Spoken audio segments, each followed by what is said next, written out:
એટલે હવે આપણે આ 8મા વિભાગની વાત કરશું.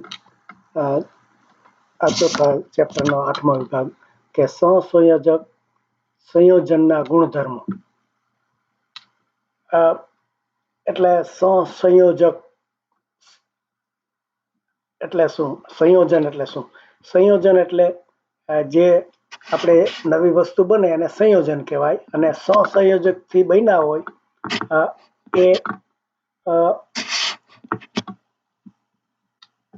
આપણે જોયું કે આજે ગમે તે બે વસ્તુ ભેગી થાય કે હાઇડ્રોજન ને ક્લોરાઇડ ભેગા થાય તો આજે HCl બન્યું, તો આને સંયોજન કહેવાય.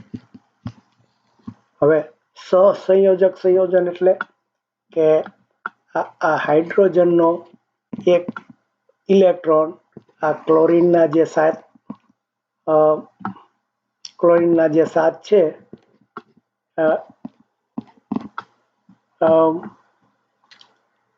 એને સાથે જો એ ભાગીદારી કરે, એવી રીતે મેળવી લે, તો એ સંયોજનને આ જે સંયોજન છે HCl થયું એને સહસંયોજક એટલે કારણ કે સહસંયોજન વડે બનેલું એ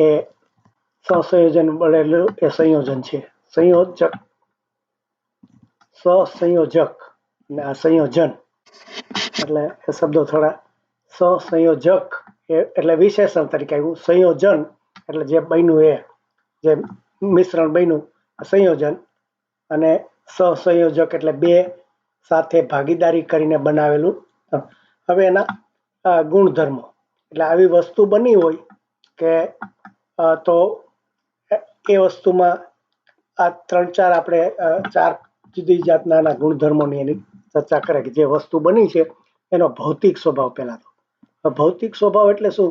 એમાં બસ આટલું જ કે એ ઘન છે, પ્રવાહી છે કે વાયુ છે, કઈ અવસ્થામાં રહે છે. અને એટલે આ કે છે સંસેજો અથવા એમ 3 અવસ્થામાં હોય છે. એટલે આપણે જે આયોનિંગ NaCl નું જોયું કે એ ખાલી ઘન જ હોય, મીઠું હોય, પણ આમાંથી જે બનતા હોય એ ગમે તે હોઈ શકે, ઘનય હોય, પ્રવાહી હોય, વાયુ હોય. પછી એનો બીજો ગુણધર્મ કયો છે કે એની દ્રાવ્યતા. દ્રાવ્યતા એટલે પાણીમાં કે બીજા દ્રવણ ઓગળી શકે એમ છે કે નહીં.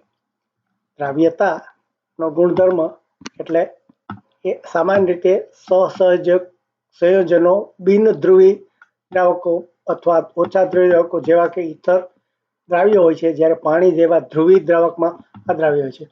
હવે આ જો આ દ્રાવક, દ્રાવ્ય અને દ્રાવણ એ આપણે ફરીથી યાદ કરી લઈએ કે પેલા શીખાતા કે ગમે ત્યારે પ્રવાહીમાં જ્યારે મળે ત્યારે આ જે વસ્તુ ભળે એ દ્રાવ્ય કહેવાય.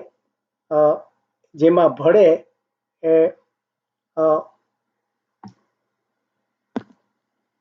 દ્રાવક. જે વસ્તુ જેમાં ભળે એ દ્રાવક કહેવાય, અને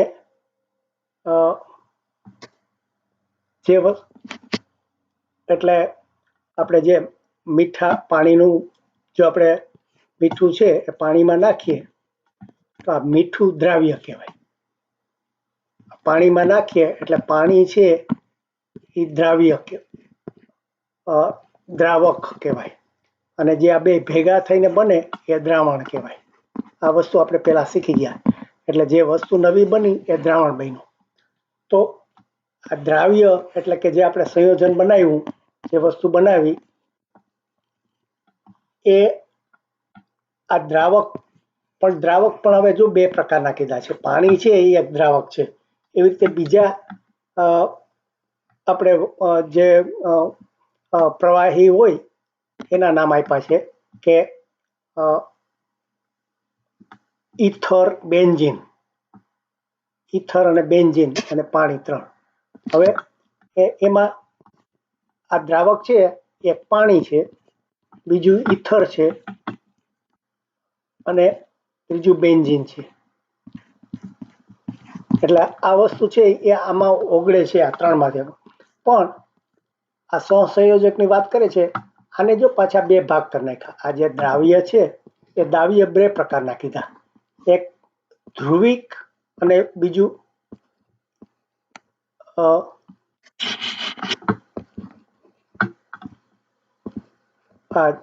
ધ્રુવિક અથવા તો અધ્રુવિક.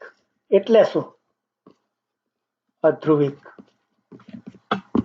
આ ધ્રુવિક અને અધ્રુવિક એવા બે આ દ્રાવકના બે નામ પાડ્યા છે. તો શું કે છે કે બિન ધ્રુવીય એટલે અધ્રુવિક ને બદલે બિન ધ્રુવી, સોરી, એટલે બિન ધ્રુવી એટલે આ ધ્રુવ ન જેનામાં જે આ ઈથર ને બેન્ઝીન છે એ બિન ધ્રુવી કીધા છે અને પાણીને ધ્રુવી કીધું છે. એટલે અધ્રુવિક નહીં પણ બિન ધ્રુવી. આ બિન ધ્રુવી કોણ છે? આ ઈથર અને બેન્ઝીન. અને પાણી કેવું છે? એ ધ્રુવીય. હવે ધ્રુવી એટલે શું અને અધ્રુવી બિન ધ્રુવી એટલે શું?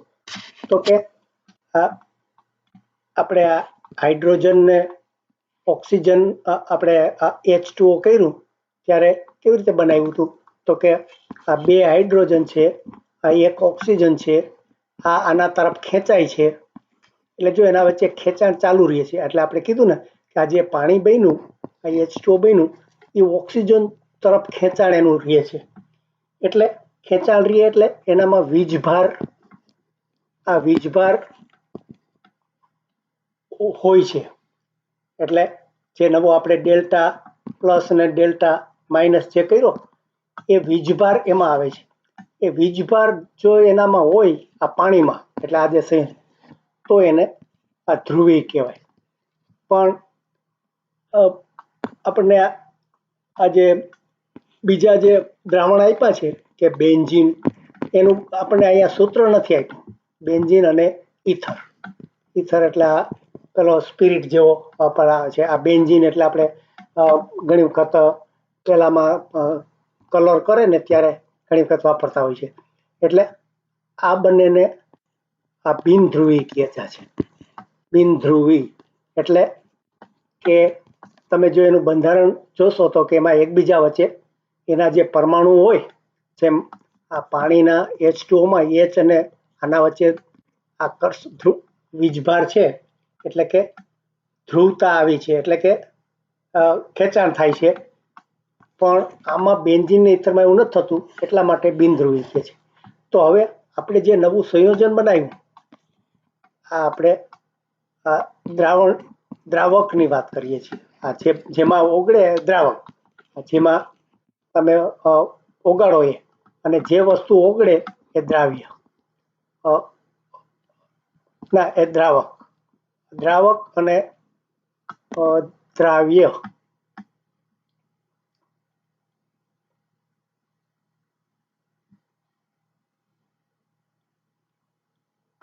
એટલે આ જે વસ્તુ સંયોજન જે બન્યું એ જો સહસંયોજન હોય તો શું કે છે કે ઓછા ધ્રુવી એટલે બિન ધ્રુવી અથવા તો ઓછા ધ્રુવી, એટલે કમ્પ્લીટલી બિન ધ્રુવી ઘણા ના હોય,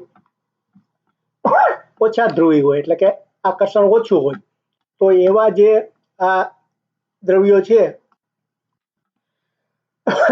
એમાં આ સહસંયોજક છે એ દ્રાવ્ય હોય છે, એટલે કે એમાં ઓગળી જાય છે.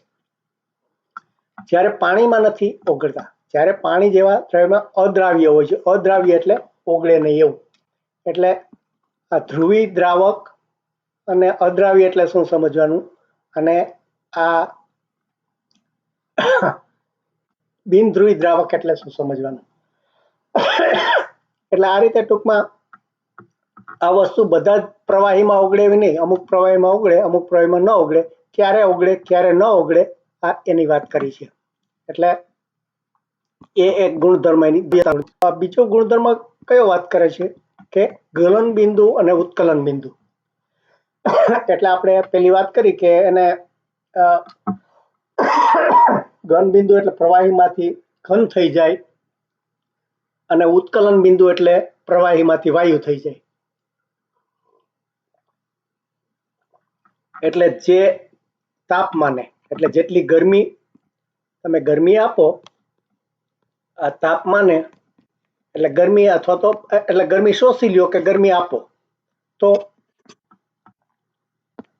આપણે પાણીનું જોયું કે પાણીને તમે 0 ડિગ્રીએ ગલન બિંદુ કહેવાય એનું, એટલે કે એનો બરફ થઈ જાય, એટલે પ્રવાહીમાંથી ઘન થઈ જાય. અને 100 ડિગ્રીએ એનું ઉત્કલન બિંદુ કહેવાય. તો ઉત્કલન બિંદુ એ પ્રવાહીમાંથી વાયુ થઈ જાય. હવે આ પાણી માટેનો જે 100 ડિગ્રી ને 0 ડિગ્રી છે એના ગલન બિંદુ, એવી જ રીતે આ બીજા દ્રાવણ પણ થાય. આપણે આ જે સંયોજક બંધ બનાવેલા જે કંઈક વસ્તુ બનાવીએ એને તમારે એમ કે એકમાંથી બીજામાં ફેરવવું હોય તો કેટલી ગરમી જોઈએ? તો આમાં એમ કે એનું ગલન બિંદુ અને ઉત્કલન બિંદુ નીચા હોય છે. પછી એનું કારણ સમજાયું કે પાણીના જો ઊંચા હોય છે, આના નીચા એટલે ઓછી કિંમત હોય છે. કારણ કે સહસંયોગ બંધ ધરાવતા સંયોજનમાં અણુઓના પરમાણુ આયનિક બંધ ધરાવતા સંયોજનના અણુઓના પરમાણુ કરતા નિર્બળ બંધથી જોડાયેલા હોય છે. એટલે શું? એટલે આપણે સહસંયોગ આયનિક બંધ છે, ધારો કે NaCl છે, આ NaCl એ આયનિક બંધ કહેવાય. આયનિક બંધ તો એમાં એમ કે મજબૂત હોય, આનું જોડાણ હોય એ મજબૂત હોય. મજબૂત હોય એટલે એને તોડવા માટે ખૂબ જ શક્તિની જરૂર પડે. એટલે આ શક્તિની જરૂર પડે એટલે એનું ગલન બિંદુ અને ઉત્કલન બિંદુ ઊંચું હોય. એટલે ખૂબ જ શક્તિ આપો એનો અર્થ કે ખૂબ જ એનું ટેમ્પરેચર ઊંચું જાય ત્યારે એ તૂટી શકે, એટલે કે પ્રવાહી થઈ જાય કે એનું આપણે ઘન થઈ જાય કે વાયુ થઈ જાય, જે કાંઈ જેવી રીતે આનું થાય. પણ જે બીજા સહસંયોજક બંધ હોય, ધારો કે આપણે અહીંયા આપણે જે પેલા દાખલા લીધા હતા એની જ વાત કરીએ કે પેલા સહસંયોજક બંધ HCl. તો એમાં શું થાય છે કે એમાં આ ભાગીદારી કરી છે. એટલે આજે આ HCl કે HF છે, જો એવા સંયોજક હોય એને કેવા કહેવાય? HCl અને HF. આ જે છે આ NaCl આયનિક છે અને આ સહસંયોજક છે. તો સહસંયોજકમાં એમ કે છે કે એનું આ બધે ભાગીદારી કરે છે એટલે મજબૂત નથી હોતું. એનું જોડાણ હોય એ મજબૂત